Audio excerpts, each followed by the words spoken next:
Ξαβεύσκι για τον Τσάρτα. Και Τσπάγια σε θέση βολής. Θα κάνει το σουτ. Θα διώξει στην αριστερή του, προς την αριστερή του γωνία ο Γεωργίου. Πάντα Κουζιώτης θα κάνει τη σέντρα. Να ο Έμπε, η κεφαλιά του Έμπε, αλλά δεν ευνηδιάζεται ο Ατματζίδης. Εδώ, για αυτή τη φάση, την προηγούμενη φάση, η κεφαλιά από τον Έμπε ήταν η δεύτερη φορά που την ενημέρωσε ο Γιάννης Νικολάου, που είναι κοντά στον πάγκο της ΑΕΚ. Ήταν κάτι που δεν άρεσε καθόλου στον Ντούσαν Μπάγεβιτς. Ο Στόικα σέντρα σουτ και από κοντά είναι το 1-0 για την Λάρισα με τον Γιώργο Παπαδόπουλο ακριβώς στο 18ο λεπτό της αναμέτρησης. Οι γηπεδούχοι ανοίγουν το σκορ σε αυτή την προσπάθεια από την αριστερή πλευρά με την σέντρα που έβγαλε ο Στόικα. Μια σέντρα που έπιασε εντελώς τον ύπνο, θα λέγαμε, την άμυνα της ΑΕΚ. Η μπάλα έφτασε λουκούμι στα πόδια του Παπαδόπουλου, που στο 18ο λεπτό ανοίγει το σκορ. Σαβεύσκι θέλει να βρει τον Μπατίστα, πέρασε η πάσα. Μπατίστα μέσα στη μεγάλη περιοχή, γυρίζει ο Κετσπάγια με τα πόδια ο Γεωργίου. Τσακμακίδης, πέρασε η μπάλα από τον Κασάπη, έγινε το λάθος. Παπαδόπουλος, Έμπε, θα κάνει το σούτ το Έμπε, η μπάλα στο δοκάρι μετά από την απόκρουση του Ατματζίδη. Και να που η Λάρισα κοντά στην επιτυχία ενός δεύτερου τέρματος. Η φάση ακριβώς στο ημίωρο της αναμέτρησης, με τον Έμπε να κάνει ένα έξυπνο σουτ, παραλίγο να ξεγελάσει τον Ατματζίδη. Βλέπετε ξανά εδώ τη φάση.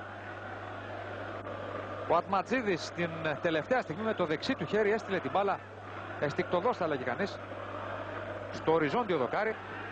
Νέο λάθος και να η πάσα για τον Έμπε. Βγαίνει πολύ μακριά από την εστία του Ατματζίδης. Δεν πρέπει να υπήρχε φάουλ όμως. Δεν διώξε κανονικά ο γκολκίπερ της ΑΕΚ, που βεβαίως πολύ καλά έκανε και εγκατέλειψε την εστία του για να βγει μπροστά από τον Καμερουνέζο. Κωστής, περνάει ο Κωστής.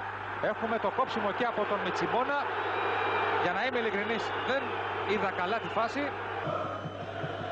Και Τσπάγια θα διώξει ο Γεωργίου, ίσως φοβούμενος εκεί, ενώ θα μπορούσε να μπλοκάρει την μπάλα. Τσάρτας θα κάνει το σουτ, η μπάλα θα φύγει λίγο έξω από το δεξί δοκάρι. Νικολάου για τον Παπαδόπουλο, ξεχασμένος ο Παπαδόπουλος. Το γύρισμα όμως εκεί δεν είναι και τόσο καλό.